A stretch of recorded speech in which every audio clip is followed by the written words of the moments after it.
Salam sejahtera dalam kasih Tuhan Yesus Kristus. Kita patut mengucap syukur kepada Tuhan karena kita masih diperkenan untuk bersekutu dan khususnya untuk mendengarkan kebenaran firman Tuhan yang dapat memberkati kita semuanya. Saudaraku yang dikasihi oleh Tuhan, di awal khotbah ini atau di awal daripada perenungan ini, saya ingin mengajak Bapak Ibu Saudara sekalian, saudara-saudaraku dimanapun berada saat hari ini, untuk masuk ke dalam satu perenungan, untuk masuk kepada sebuah penghayatan yang patut kita sadari dan yang patut sungguh-sungguh kita yakini, dan bukan yakini saja tetapi sungguh-sungguh kita hayati dalam hidup kita. Pertama adalah betapa hebat atau betapa dahsyatnya makhluk yang disebut dengan manusia itu. Sekali lagi, perenungan pertama yang harus kita lakukan, yang harus kita renungkan, yang harus kita sungguh-sungguh hayati, bahwa betapa hebat, betapa dahsyat makhluk yang disebut dengan manusia itu, yaitu saudara dan saya. Nah, kita disebut sebagai manusia. Saudara, mengapa saya mengatakan bahwa menjadi manusia itu adalah sesuatu hal yang luar biasa?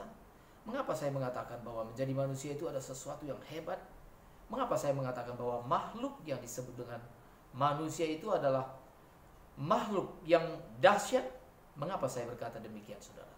Sebab Alkitab, kitab suci, yaitu buku Tuhan sendiri. Tuhan sendiri mengatakan mengapa manusia itu begitu dahsyat. Mengapa menjadi manusia itu menjadi begitu luar biasa. Nah, saudara, Alkitab mengungkapkan kedahsyatan manusia ini. Alkitab mengungkapkan kehebatan manusia ini dalam beberapa ayat di Alkitab, bahkan di dalam lembar pertama dari Alkitab.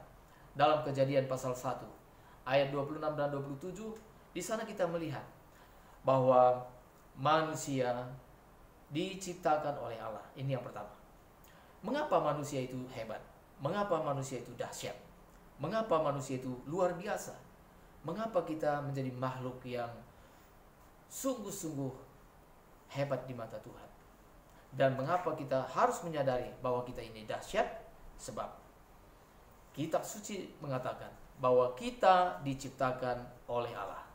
Nah, saudara, ini satu statement yang sepertinya sederhana, tetapi saudara, ini penting sekali untuk kita mengetahui. Jadi manusia bukanlah sebagai sebuah hasil evolusi yang dipercaya oleh beberapa orang yang tidak mempercayai Tuhan. Bukanlah sebagai sebuah hasil daripada pekerjaan alam, tetapi tentu saudara, bahwa manusia yang hebat ini tentu ada penciptanya. Manusia tidak jadi dengan sendirinya. Manusia tidak ada dengan sendirinya atau tanpa penyebab. Nah, saudara, dan penyebab ini tadilah yang dikatakan oleh kitab suci, yaitu Allah. Allah. Dan kitab suci menyaksikan bahwa manusia diciptakan oleh Allah sendiri. Kita adalah buatan Allah. Kita adalah ciptaan Allah. Nah, ini saudara yang membuat manusia itu menjadi makhluk yang dahsyat, menjadi makhluk yang hebat. Nah, saudara, selanjutnya, kalau memang kita diciptakan oleh Allah, kalau memang kita diciptakan oleh Tuhan Allah sendiri, mungkin kita akan mengatakan bahwa alam semesta ini juga diciptakan oleh Allah. Nah, saudara, saya akan lanjutkan. Mengapa manusia memiliki kedahsyatan dibanding dengan ciptaan yang lain? Bumi dengan segala isinya, makhluk-makhluk yang ada di bumi, ya. Mengapa manusia menjadi begitu berbeda? Nah, saudara, yang kedua yang dikatakan oleh kitab suci di dalam Kejadian 1 ayat 26 dan 27, saya akan bacakan ayat ini buat kita semuanya. Kejadian pasal 1 ayat 26 dan 27, begini bunyi firman Tuhan. Ayat 26. Berfirmanlah Allah, baiklah kita menjadikan manusia menurut gambar dan rupa kita, supaya mereka berkuasa atas ikan-ikan di laut dan burung-burung di udara, dan atas ternak, dan atas seluruh bumi, dan atas segala binatang melata yang merayap di bumi. Maka Allah menciptakan manusia itu menurut gambarnya.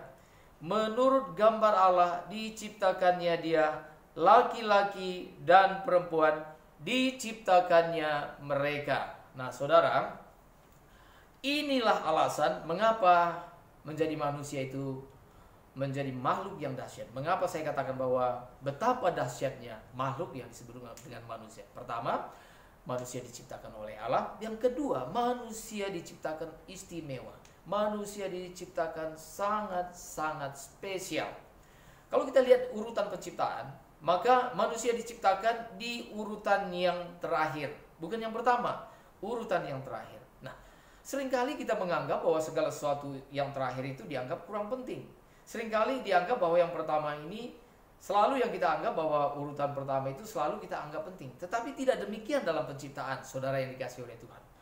Dalam penciptaan, manusia ditempatkan di urutan terakhir justru menunjukkan bahwa betapa pentingnya manusia, betapa hebatnya manusia. Seolah-olah Tuhan sedang menyiapkan segala sesuatu. Bukan hanya seolah-olah, memang demikian saudara, bahwa Allah menciptakan langit dan bumi ini. Bukan hanya langit dan bumi ini, jagat raya ini, jagat raya yang maha luas ini diciptakan oleh Tuhan Allah dengan firman-Nya. Kemudian saudara, Tuhan menata, menciptakan langit dan bumi ini. Tuhan menciptakan langit dan bumi, lautan dengan segala isinya. Dikatakan oleh Alkitab bahwa hari pertama, kedua dan seterusnya Allah menciptakan semua yang dibutuhkan oleh manusia. Ya, misalnya Allah menciptakan terang, Allah menciptakan cakrawala, Allah menciptakan lautan, daratan, Allah menciptakan tumbuh-tumbuhan, Allah menciptakan binatang-binatang, ikan-ikan yang berkeriapan dalam lautan, Allah menciptakan binatang-binatang yang ada di darat, dan seterusnya, dan seterusnya. Demikian juga dikatakan bahwa Allah menciptakan benda-benda penerang, dan seterusnya, dan seterusnya. Dan di hari terakhir, kita mencatat hari yang ke-6, puncak, bagian terakhir daripada penciptaan itu adalah Tuhan menciptakan manusia. Dan sebelum Tuhan menciptakan manusia, ada firman Tuhan berkata, baiklah kita menjadikan manusia menurut gambar dan rupa kita. Baiklah kita. Kita. Kalau kita itu berarti lebih dari satu. Kalau misalnya lebih dari satu, berarti itu jamak, saudara. Ya, bukan satu. Nah, di sini kita melihat bahwa memang Allah yang kita sembah memang adalah Allah Tritunggal. Allah kita satu, tetapi dalam Allah yang satu, dalam Allah yang Esa itu ada 3 pribadi, dan itulah yang disebut dengan Tritunggal. Jadi di sini kita melihat bahwa Allah berdiskusi. Ini bahasa manusia, bahwa Allah berbicara, bahwa Allah berfirman, baiklah kita menjadikan manusia. Seolah-olah Tuhan berkata, nah sekarang kita sudah menciptakan hari pertama sampai dengan yang terakhir, kita sudah menciptakan segala sesuatu. Nah sekarang, mari kita menciptakan bagian utama daripada penciptaan kita. Seolah-olah Tuhan berkata, mari kita menciptakan puncak daripada ciptaan kita, yaitu menjadikan atau menciptakan manusia. Nah saudara, manusia diciptakan di bagian terakhir justru karena manusia itu penting di mata Tuhan. Karena manusia itu penting di hadapan Tuhan, maka Tuhan menciptakan segala sesuatu untuk manusia. Hari pertama, kedua, sampai hari yang ke-6. Karena hari yang ke-6, di hari yang ke-6 ini, Tuhan bukan hanya menciptakan manusia, tapi juga binatang darat. Dan sesudah selesai menciptakan binatang darat baru, Tuhan menciptakan juga makhluk yang namanya manusia. Nah saudara, di sini kita melihat bahwa manusia istimewa sebab segala sesuatu telah diciptakan, disiapkan oleh Tuhan Allah untuk kepentingan manusia.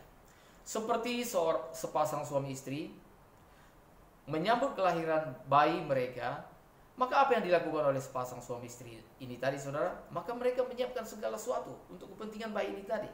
Ya, menyiapkan pakaiannya, mungkin juga menyiapkan tempat tidurnya, mungkin menyiapkan segala, pokoknya pendek kata menyiapkan segala sesuatu yang dibutuhkan oleh bayi mereka yang tidak berapa lama lagi akan lahir. Nah saudara, maka mengapakah semua itu dipersiapkan lebih awal, misalnya pakaian bayi, bantal bayi, bedak bayi, sabun bayi dan semuanya. Mengapa? Apakah itu lebih utama daripada bayi itu? Tentunya tidak. Maka tentunya yang paling utama bagi suami istri ini tadi adalah bayi itu sendiri. Itulah sebabnya maka segala sesuatu disiapkan untuk kepentingan bayi ini tadi. Nah saudara, demikian pun Tuhan menciptakan manusia. Setelah Tuhan menciptakan segala sesuatu yang dibutuhkan oleh manusia, di sini pun kita melihat bahwa betapa bijaksananya Tuhan, betapa cerdasnya Tuhan, betapa Tuhan begitu peduli kepada manusia. Di sini kita melihat bahwa betapa Tuhan Allah begitu mengasihi manusia, begitu mempunyai rencana yang besar dalam hidup manusia, yaitu saudara dan saya. Nah, saudara yang dikasihi oleh Tuhan, makanya itulah sebabnya maka Tuhan setelah menciptakan segala sesuatu, maka di bagian daripada terakhir ini Dia berfirman, baiklah kita menjadikan manusia ya sebagai puncak daripada ciptaan. Nah, manusia yang diciptakan ini tadi manusia yang seperti apa? Nah, di sini kita melihat satu pesan yang penting, yaitu Tuhan Allah mengatakan, baiklah kita menjadikan manusia ini menurut gambar dan rupa kita. Ya, bahasa lainnya disebut menurut peta dan teladan kita, menurut gambar dan rupa kita. Nah saudara, pengertian gambar dan rupa Allah ini juga adalah sesuatu pengertian yang begitu penting, yang begitu mendalam, ya, yang tidak mungkin kita bahas pada kesempatan saat ini. Tapi saya akan mengambil sedikit daripada pengertian ini tadi. Apa artinya bahwa manusia diciptakan menurut gambar dan rupa Allah? Alkitab suci mengatakan bahwa manusia yaitu laki-laki dan perempuan diciptakan menurut gambar dan rupa Allah. Menurut Alkitab, maka manusia laki-laki diciptakan menurut gambar dan rupa Allah.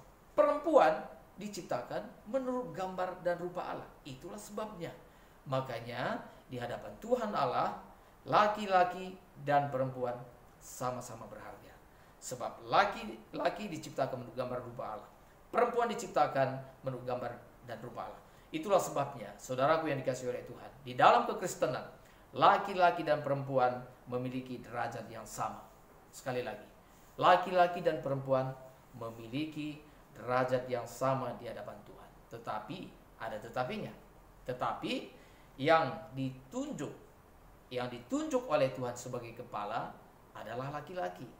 Ya, kepala daripada perempuan adalah laki-laki. Tapi ini tidak berbicara tentang derajat, saudara. Maka laki-laki tidak boleh menindas perempuan. Ya, kalau saudara perempuan, saudara tentunya akan sangat mencintai kitab suci, sebab kitab suci lah, Alkitab lah yang sungguh-sungguh membela hak asasi saudara. Sekali lagi, kepada saudaraku yang perempuan, mungkin ibu atau juga saudara-saudariku dan pokoknya semua perempuan yang ada di seluruh dunia, seharusnya Anda itu lebih mencintai kitab suci, sebab kitab suci lah yang membela, yang memberikan dukungan kepada Anda bahwa wanita itu berharga di hadapan Tuhan karena diciptakan menurut gambar dan rupa Allah. Saya kira, dan memang bukan hanya saya kira, menurut saya percaya sekali bahwa tidak ada kemuliaan yang diberikan kepada wanita selain oleh kitab suci, selain oleh Alkitab. Hanya Alkitab yang memberikan kemuliaan yang tinggi kepada kaum perempuan, bahwa kaum perempuan adalah kaum yang mulia karena dicipta menurut gambar dan rupa Allah. Pria adalah makhluk yang mulia karena dicipta menurut gambar dan rupa Allah. Nah, saudaraku yang dikasihi oleh Tuhan, itu sebab maka laki dan perempuan tidak boleh saling menghina, tidak boleh saling menjatuhkan, tidak boleh saling merugikan, saling mencelakakan, sebab kita dicipta menurut gambar dan rupa Allah. Puji Tuhan. Saudaraku yang dikasihi oleh Tuhan, apa artinya kalau kita dicipta menurut gambar dan rupa Allah? Ya, setidaknya saudara memiliki beberapa pengertian. Menurut gambar dan rupa Allah ini berbicara tentang bahwa komponen komponen yang ada dalam diri Tuhan Allah ada juga dalam diri manusia, yaitu komponen pikiran, perasaan, dan kehendak atau will, ya, yang ada pada Tuhan Allah. Komponen itu juga ada pada manusia. Nah, demikian juga tabiat yang lain, kodrat yang lain, saudara. Misalnya dalam hal moral, misalnya moral itu berbicara tentang kebaikan, kesucian. Allah itu maha suci, Allah itu maha baik, dan semua komponen-komponen ini tadi itu ada dalam diri manusia dalam kapasitas tertentu, saudara. Ya, jadi manusia satu-satunya makhluk yang diciptakan mirip dengan Tuhan Allah dalam hal sifat, dalam hal karakter. Ya, ada satu hal lagi yang penting, saudara, bahwa manusia dicipta menurut gambar dan rupa Allah. Ada satu pengertian lagi yang sangat penting untuk kita ketahui, bahwa Allah itu adalah roh. Dan kalau kita melihat penciptaan manusia itu dalam Kejadian pasal 2, Kejadian pasal 2 ayat yang ke-7, saya akan bacakan buat kita dalam Kejadian pasal 2 ayat yang ke-7. Ini ayat ini penting sekali, saya akan bacakan buat kita dalam Kejadian pasal 2 ayat yang ke-7. Ketika itulah Tuhan Allah membentuk manusia itu dari debu tanah dan menghembuskan nafas hidup ke dalam hidungnya. Demikianlah manusia itu menjadi makhluk yang hidup. Ayat ini penting sekali, saudara yang dikasihi oleh Tuhan. Setelah manusia dibentuk dari debu tanah oleh Tuhan, maka manusia belum hidup.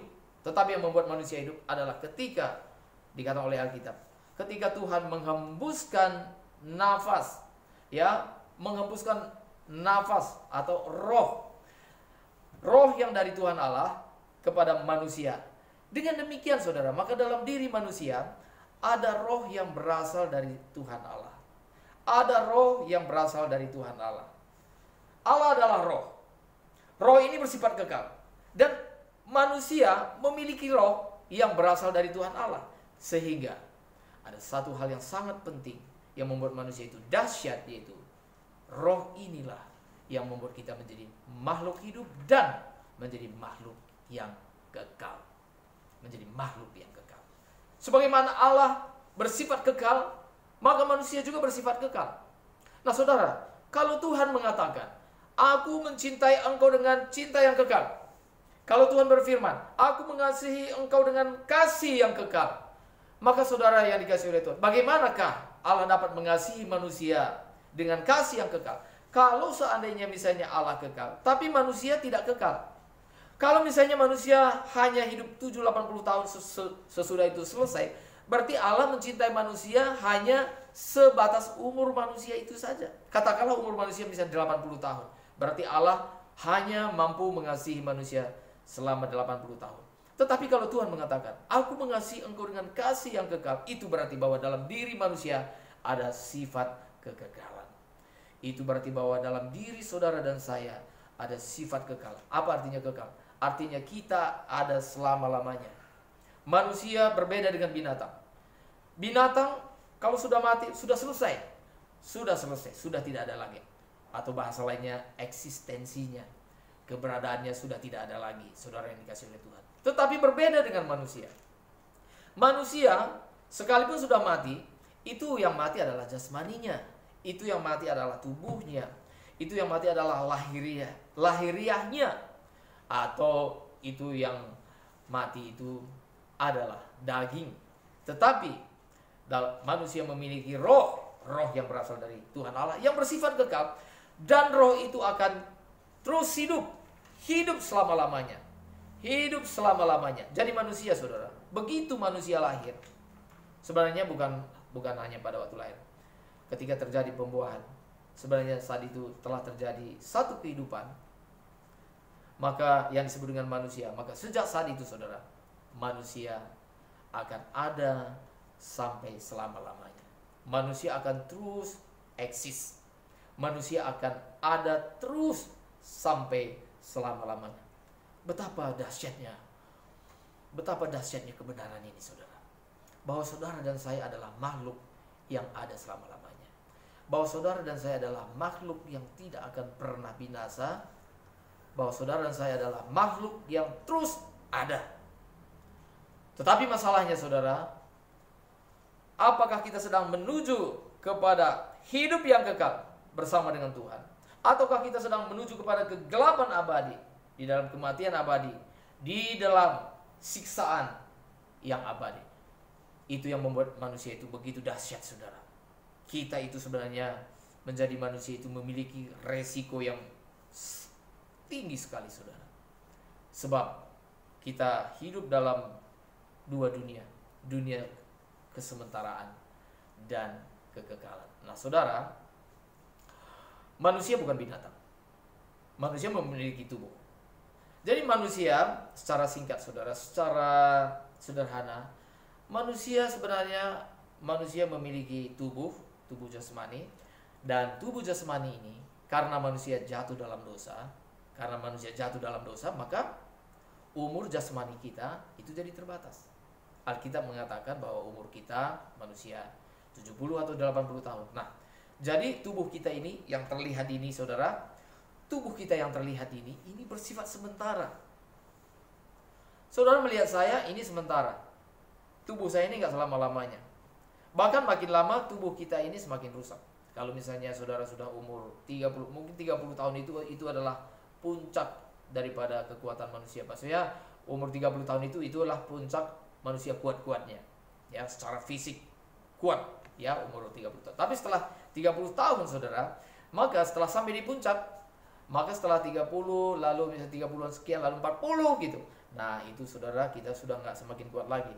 Itu kita sudah mulai merosot. Itu yang dikatakan oleh Alkitab bahwa tubuh jasmani kita, tubuh lahiriah kita ini semakin hari semakin merosot. Semakin merosot artinya apa? Bahwa kekuatan kita semakin merosot, maka fungsi daripada tubuh kita ini semakin hari semakin merosot. Penglihatan kita semakin merosot, misalnya daya cium kita ya, bagaimana kita mencium aroma itu juga semakin merosot. Kekuatan kita merosot, semuanya merosot. Pendengaran kita merosot dan semakin hari semakin merosot.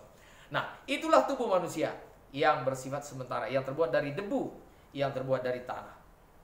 Maka Alkitab mengatakan, ya, di dalam kitab Pengkhotbah, ya, dalam Pengkhotbah pasal 12 ayat 7 dan 8 dikatakan bahwa demikian manusia ketika mati, maka tubuh kembali kepada debu.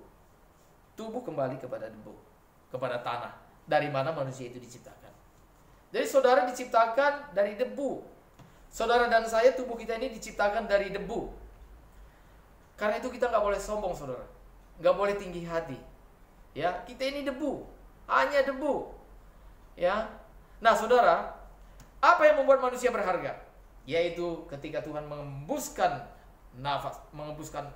nafas hidup, roh hidup yang berasal dari Tuhan Allah. Nah saudara, makanya dalam kitab Yakobus dikatakan bahwa roh yang diberikannya kepada kita, roh yang berasal dari Tuhan itu tadi, diingininya dengan cemburu. Mengapa kita saudara diingat oleh Tuhan? Mengapa kita itu begitu dahsyat di hadapan Tuhan? Sebab dalam diri manusia ada roh yang berasal dari Tuhan Allah. Dalam diri saudara dan saya ada roh yang berasal dari Tuhan Allah. Itu yang membuat kita diingat oleh Tuhan. Itu yang membuat kita dihargai oleh Tuhan. Itu yang membuat kita menjadi makhluk yang dahsyat. Dalam diri binatang tidak ada saudara. Makanya saudara, manusia sekalipun memiliki tubuh sangat berbeda dengan makhluk yang namanya binatang, yang namanya hewan. Kita berbeda saudara, kita berbeda. Kita luar biasa. Maka dikatakan manusia maka manusia itu menjadi hebat, menjadi dahsyat karena diciptakan oleh Tuhan sendiri. Itu adalah hasil karya Tuhan. Itu adalah hasil karya seni tertinggi dari Tuhan. Dan Tuhan sendiri yang menciptakan, dan Tuhan menciptakan kita dengan begitu luar biasa. Kita diciptakan menurut gambar dan rupa Allah. Kita diciptakan mirip dengan Tuhan Allah. Dalam Mazmur pasal 8, di sana juga kita melihat bagaimana pemazmur ketika melihat Dia mengatakan, ketika aku melihat ke langit buatan tanganmu, maka aku melihat bintang-bintang, bulan, dan sebuah ciptaan yang ada di langit. Maka ketika benda-benda langit itu, saudaraku yang dikasih oleh Tuhan, dibandingkan dengan manusia, maka manusia tidak lebih dari debu. Manusia itu begitu kecil, tetapi yang mengagumkan kita, namun engkau mengingatnya. Namun Tuhan mengingat kita, saudara. Itu luar biasa sekali. Pernahkah saudara renungkan betapa dahsyatnya kebenaran ini? Bahwa saudara, kalau dibanding kita semuanya, dibanding dengan alam semesta ini, dengan semua planet-planet yang ada, ya, planet yang ada di tata surya kita, dan juga dengan bintang-bintang yang jumlahnya nyaris tak terhingga, ya, dengan beberapa galaksi yang luar biasa. Wah, luar biasa, saudaraku yang dikasihi oleh Tuhan. Maka manusia itu sungguh-sungguh, itu ukurannya seperti debu dalam debu, debu dalam debu. Tapi saudaraku yang dikasihi oleh Tuhan, satu hal yang luar biasa, satu hal yang dahsyat, bahwa kita diingat oleh Tuhan. Kita diingat oleh Tuhan. Luar biasa, saudaraku yang dikasihi oleh Tuhan. Nah, saudara, itulah sebabnya maka kita harus sungguh-sungguh menyadari kebenaran ini. Kita harus sungguh-sungguh menghayati kebenaran ini, bahwa kita sebagai manusia sungguh makhluk yang dahsyat, makhluk yang luar biasa. Itu yang pertama, saudara. Pemikiran yang kedua, perenungan yang kedua yang ingin saya ajak kita untuk merenungkannya, saudara, yaitu yang kedua, yaitu betapa berharganya makhluk yang disebut dengan manusia itu. Sekali lagi, betapa berharganya makhluk yang disebut dengan manusia ini. Saudara, kita melihat dari penciptaan itu pun kita sudah melihat betapa berharganya manusia. Luar biasa berharganya manusia. Manusia diciptakan gambar dan rupa Allah, dan manusia ini hidup karena dalam diri kita ada roh yang berasal dari Tuhan Allah. Nah, saudara, ini yang membuat kita berharga. Maka saudara, pernyataan yang berikutnya, kebenaran yang berikutnya, kita harus sungguh-sungguh sadar jika demikian, betapa berharganya kita sebagai manusia. Nah, saudara, saya ingin mengajak kita, saudara, untuk mengerti kebenaran ini, untuk menghayati kebenaran ini, saudara, yaitu salah satunya adalah dari mana kita tahu bahwa manusia itu begitu berharga, bahwa manusia itu begitu penting di mata Tuhan. Itu, saudara, ketika manusia jatuh dalam dosa, maka Tuhan Allah tidak membiarkan kita hidup dalam dosa. Maka Tuhan Allah tidak membiarkan kita hidup di dalam lumpur dosa dan menuju kepada kebinasaan abadi. Tetapi saudara, Tuhan bertindak. Tetapi Tuhan menyatakan kasih-Nya. Di dalam Yohanes pasal 3 ayat 16 berkata, karena begitu besar kasih Allah akan dunia ini, sehingga Dia mengaruniakan anaknya yang tunggal, supaya setiap orang yang percaya kepadanya tidak binasa, melainkan beroleh hidup yang kekal. Nah, saudara yang dikasihi oleh Tuhan, ini adalah isi hati Tuhan Allah. Ini hati Tuhan bagi kita. Allah begitu mengasihi kita. Allah begitu mencintai kita, manusia yang ada di seluruh dunia ini. Itulah sebabnya maka Allah mengirimkan putranya yang tunggal, Yesus Kristus, untuk menebus, untuk mengampuni dosa-dosa kita, supaya dosa kita diampuni. Dan bukan hanya supaya dosa kita diampuni, bukan hanya supaya dosa kita ditebus, tetapi saudara, yang lebih penting daripada itu, saudara, yaitu Tuhan memberikan kita hidup yang baru, karakter yang baru. Kita bukan hanya dibebaskan daripada kuasa dosa, tetapi kita pun menjadi makhluk yang dibebaskan daripada kuasa dosa, sehingga kita tidak mencintai dosa. Kita hidup di dalam kesucian Tuhan, supaya kita hidup dalam kebenaran Tuhan, supaya kita hidup dalam persekutuan yang indah dengan Tuhan. Jadi Tuhan Yesus datang bukan sekedar untuk mengampuni dosa kita saja. Setelah diampuni lalu kita hidup lagi dalam dosa. Tuhan Yesus datang bukan supaya dosa kita ditebus, lalu setelah itu kita bebas lagi berbuat dosa. Tidak. Tuhan Yesus menebus kita supaya setelah kita diampuni, setelah kita ditebus, maka saudara, supaya kita jangan berbuat dosa lagi, supaya kita tidak hidup dalam dosa, supaya kita meninggalkan dosa, supaya kita membenci dosa. supaya kita dimampukan untuk hidup dalam kebenaran, supaya kita dimampukan untuk hidup dalam persekutuan dengan Tuhan, supaya kita dimampukan untuk meninggalkan dosa. Itulah sebabnya maka Allah mengirimkan anak-anak yang tunggal. Dasarnya karena Tuhan mencintai kita. Mengapa Tuhan mencintai kita? Karena kita begitu berharga di hadapan Tuhan. Nah saudara, ada satu kalimat daripada pendeta Billy Graham yang luar biasa. Dia pernah mengatakan begini: Tuhan begitu mencintai isi dunia ini sehingga dia datang ke dunia ini untuk mengampuni saudara dan saya. Lalu ada satu kalimat dari pendeta Billy Graham. Dia berkata demikian. Dia mengatakan Tuhan mencintai dunia ini berapapun isi manusianya. Tidak peduli berapa miliar atau berapa juta. Dia mengatakan walaupun hanya beberapa orang saja manusia yang harus ditebus oleh dia, dia pun tetap mengambil keputusan bahwa dia rela meninggalkan surga, bahwa dia rela meninggalkan kemuliaannya di surga, bahwa dia rela meninggalkan tahtanya, turun dari tahta untuk mengampuni saudara dan saya. Andai kata pun manusia itu hanya beberapa orang saja, hanya beberapa orang saja. Bahkan dia mengatakan bukan hanya beberapa orang saja. Andai kata di dunia ini manusia yang ada hanya saudara sendiri yang ada di dunia ini, itu pun Tuhan Yesus Kristus tetap datang untuk mengampuni dosa saudara. Betapa saudara berharga di hadapan Tuhan. Betapa saudara mulia di hadapan Tuhan. Saudaraku yang dikasihi oleh Tuhan Yesus, jikalau Tuhan Yesus yang begitu mulia, yang begitu suci, rela turun tahta, rela meninggalkan kerajaannya, rela meninggalkan istananya di surga, datang ke dunia ini untuk mengampuni dosa saudara dan saya. Betapa saudara dan saya berharga di hadapan Tuhan. Saya ingin berkata kepada saudara, di dalam nama Tuhan Yesus Kristus, bahwa saudara berharga di hadapan Tuhan, bahwa saudara mulia di hadapan Tuhan. Saudaraku, tanamkan ini dalam hati saudara. Sadari sungguh-sungguh bahwa saudara berharga di hadapan Tuhan, bahwa saudara sungguh-sungguh dikasihi oleh Tuhan. Itulah sebabnya maka Tuhan rela meninggalkan segala sesuatu, bahkan mati di kayu salib untuk mengampuni dosa saudara dan saya. Puji Tuhan. Nah saudara yang dikasihi oleh Tuhan, maka sebenarnya begini saudara yang dikasihi oleh Tuhan, seringkali kita tidak usah misalnya mengetahui seluruh kebenaran Alkitab.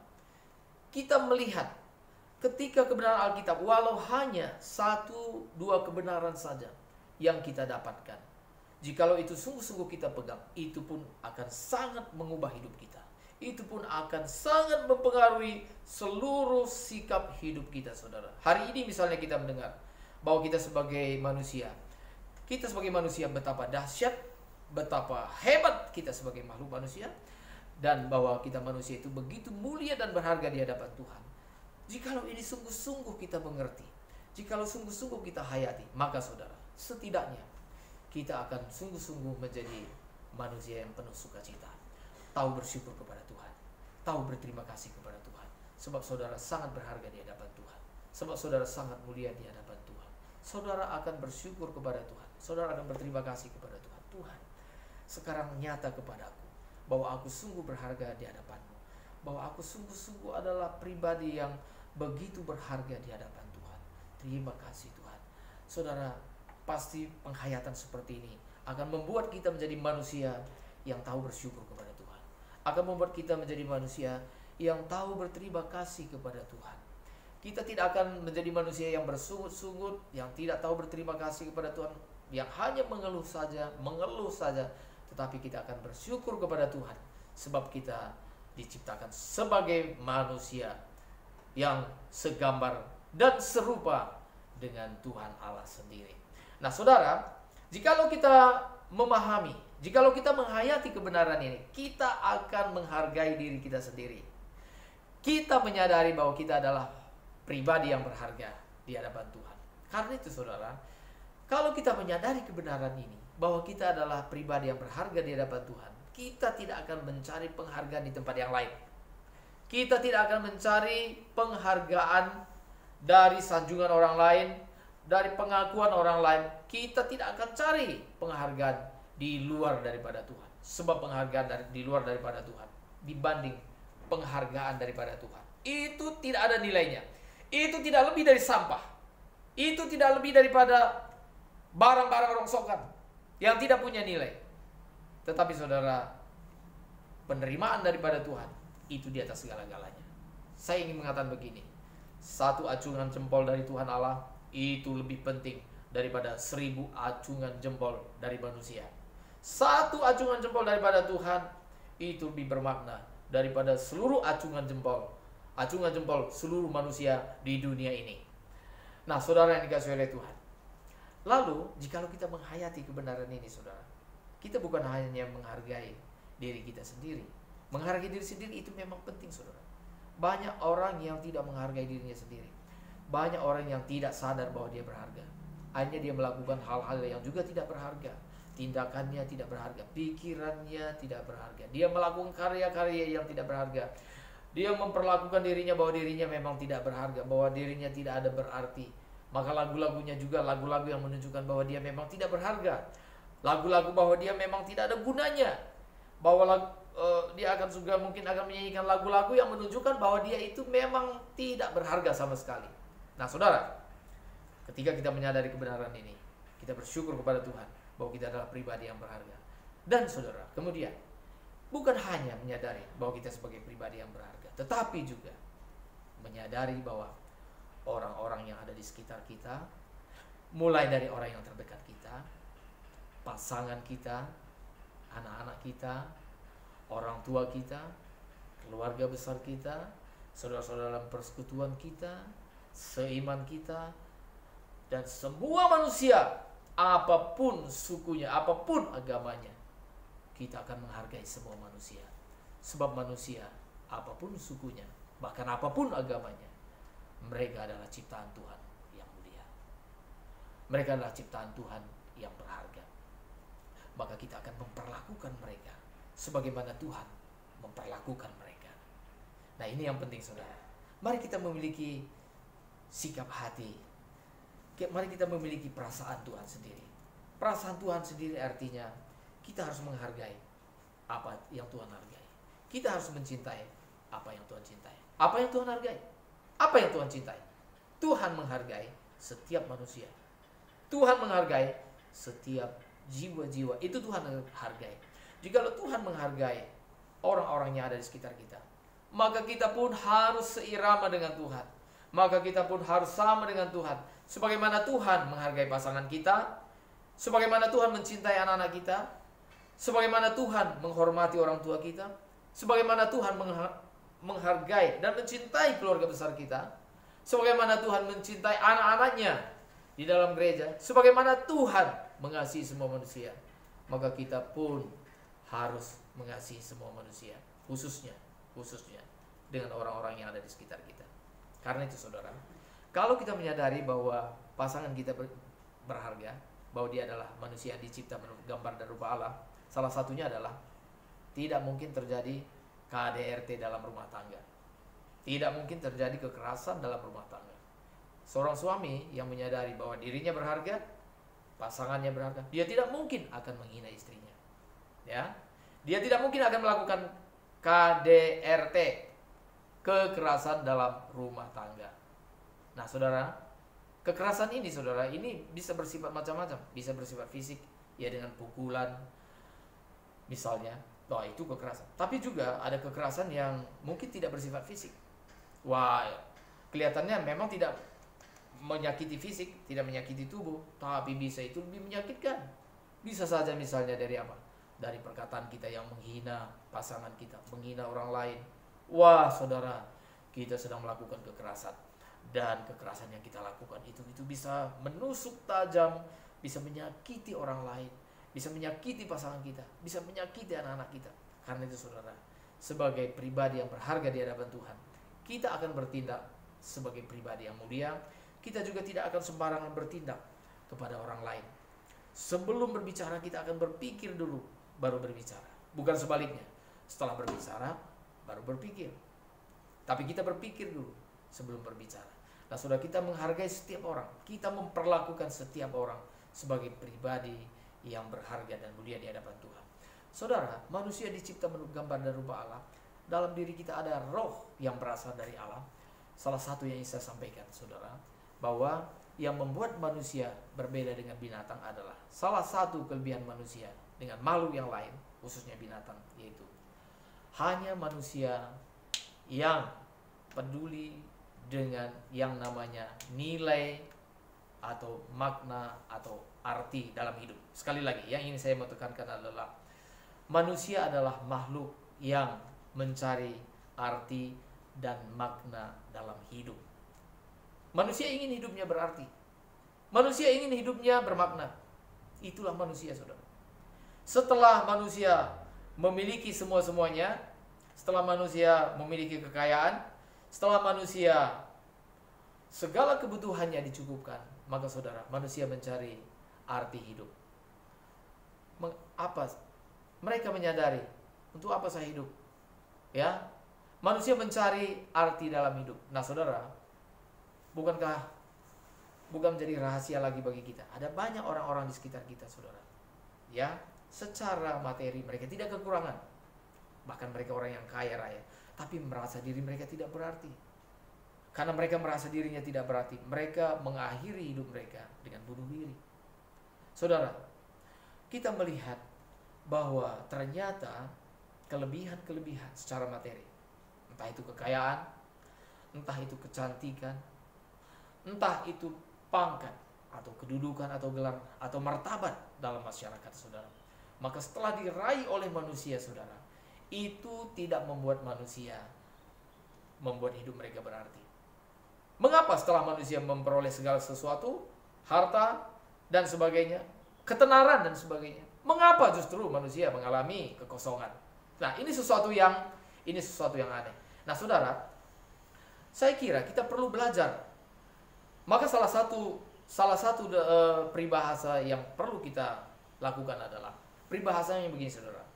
Orang bijak, mereka belajar daripada kegagalan orang lain. Sekali lagi, orang bijak dapat belajar dari kegagalan orang lain. Itu orang bijak. Orang bodoh tidak dapat belajar bahkan daripada kesuksesan orang lain. Dia tidak dapat belajar. Itu orang bodoh. Orang bodoh tidak dapat belajar bahkan dari keberhasilan, kesuksesan orang lain. Dia tidak dapat belajar. Nah, saudara, mengapa saya mengutarakan kalimat ini, saudara yang dikasihi oleh Tuhan? Maksud saya begini, saudara. Ya, sudah terlalu banyak contoh yang kita melihat bahwa banyak orang yang merasa hidupnya tidak berarti dan mengakhiri hidup mereka dengan bunuh diri. Mereka adalah orang-orang yang kaya raya. Saudara mau kaya? Mungkin kekayaan saudara belum sampai kepada mereka. Mungkin saudara berpikir, kalau aku kaya, hidupku akan berarti. Lihat contohnya, saudara. Mereka yang bunuh diri, orang kaya. Lalu mungkin saudara mengatakan, kalau saja aku cantik, kalau saja aku tampan, aku merasa hidupku berarti. Lihat saja, saudara. Saya tidak usah sebutkan nama-nama mereka. Ada banyak. Mereka bintang film, mereka selebritis, ganteng, cantik, tapi mereka mengakhiri hidup mereka dengan bunuh diri. Karena mereka tidak menemukan arti dalam hidup mereka. Kalau saudara mengatakan, kalau aku punya kedudukan, kalau aku punya pangkat yang tinggi, hidupku akan berbahagia, hidupku akan berarti, aku memiliki arti dalam hidup ini, baru aku merasa bahwa hidupku ini ada nilai, bahwa hidupku ini ada makna, bahwa hidupku akan ada arti. Saudara, sudah terlalu banyak orang yang punya pangkat, kedudukan yang tinggi, hati mereka kosong, hidup mereka kosong, bahkan tidak sedikit di antara mereka mengakhiri hidup mereka dengan bunuh diri. Karena itu, saudaraku yang dikasihi oleh Tuhan, kita bersyukur bahwa kita sebagai manusia, kita memikirkan tentang arti dan makna dalam hidup. Apa sih yang membuat hidup kita bermakna? Apa sih yang membuat hidup kita sungguh-sungguh berarti? Saudara, di bagian terakhir ini saya ingin sampaikan, saudara, ada seorang ilmuwan yang berkata, dia bernama Blaise Pascal, ahli matematika. Saudara, dia berkata bahwa dalam diri manusia ada satu rongga yang dalamnya atau besarnya itu tak terhingga.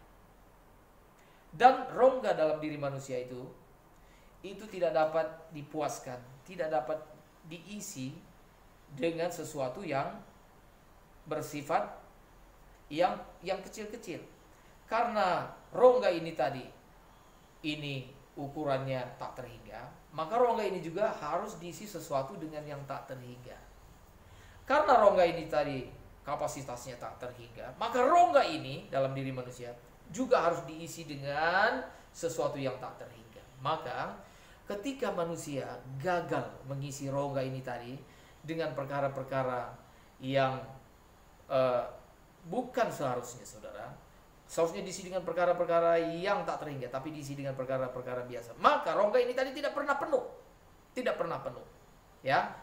Manusia mempunyai satu kehausan, mempunyai satu kerinduan yang tidak pernah dipuaskan oleh apapun juga. Nah, saudara, banyak orang berpikir bahwa kalau saja mereka memiliki banyak hiburan-hiburan, maka hati mereka akan terpuaskan. Kalau saja mereka memiliki harta yang berlimpah-limpah, maka kesenangan mereka akan dipuaskan, hidup mereka akan dipuaskan. Tetapi tetap tidak, sebab yang namanya harta benda, lalu hiburan-hiburan duniawi dan sebagainya, itu semuanya bersifat sementara. Itu semuanya tidak bersifat kekal. Maka rongga dalam diri manusia ini tadi hanya dapat diisi oleh sesuatu yang kekal, yaitu Tuhan Allah sendiri. Dalam hidup kita ada rongga yang besar, yang ukurannya tak terhingga. Itu hanya dapat diisi, itu hanya dapat dipuaskan oleh Tuhan Allah sendiri. Makanya saudara, hidup kita tanpa Tuhan, hidup kita sangat kasihan. Hidup kita tanpa Tuhan, hidup kita sangat mengenaskan. Maka yang membuat hidup kita berarti, saya ingin mengatakan bahwa hidup kita dapat berarti hanya oleh Tuhan saja. Hanya karena Tuhan saja. Jikalau kita hidup dalam Tuhan, jikalau kita menjadikan Tuhan sebagai milik kita, jikalau kita menjadikan Tuhan sebagai harta kita, jikalau kita menjadikan Tuhan sebagai kepunyaan kita, sebagai harta yang tak ternilai harganya, barulah jiwa kita dapat dipuaskan. Saya tidak mengatakan bahwa saudara tidak perlu uang. Saya tidak mengatakan bahwa kita tidak perlu pangkat, kedudukan, dan sebagainya. Saya tidak mengatakan bahwa sama sekali tidak perlu hal-hal yang bersifat materi. Saya tidak mengatakan demikian, saudara. Saya mengatakan bahwa kita boleh memiliki itu, tetapi hati kita tidak boleh terikat dengan perkara-perkara materi. Justru karena kita menikmati Tuhan Allah, justru karena kita memiliki Tuhan Allah, baru kita dapat menikmati semua pemberian Allah. Baru kita dapat menikmati kedudukan kita. Baru kita dapat menikmati harta benda kita. Baru kita menikmati pemberian-pemberian Allah, jikalau Tuhan sudah menjadi milik kita. Itulah sebabnya, saudara, jikalau kita memiliki Tuhan, kita memiliki segala-galanya. If you have Jesus, you have everything. Jikalau kamu memiliki Yesus, kamu akan memiliki segala-galanya. Ya, tetapi jikalau kita tidak memiliki Tuhan, kita tidak memiliki apapun juga. Nah, saudara yang dikasihi oleh Tuhan, pembahasan kita tentang ini, saudara, begitu dalam, begitu luas, sehingga tidak mungkin kita bahas dalam satu kali pertemuan ini. Topiknya adalah tujuan hidup manusia. Tema saya. Nah, kali ini saya mengungkapkan tema saya itu di bagian daripada khotbah, bagian belakang, bagian akhir daripada khotbah saya. Sebab saudara, ini saya menyadari bahwa saya baru berbicara pembukaannya saja, belum terlalu masuk kepada inti sebenarnya daripada tujuan utama manusia. Karena itu saya harap supaya saudara juga nanti akan mengikuti, mendengarkan pemaparan berikutnya di bagian yang kedua. Ya, ini bagian yang pertama, yaitu tujuan hidup manusia. Ini penting sekali, saudara yang dikasihi oleh Tuhan. Kiranya firman Tuhan ini boleh menjadi berkat bagi kita. Tuhan Yesus memberkati.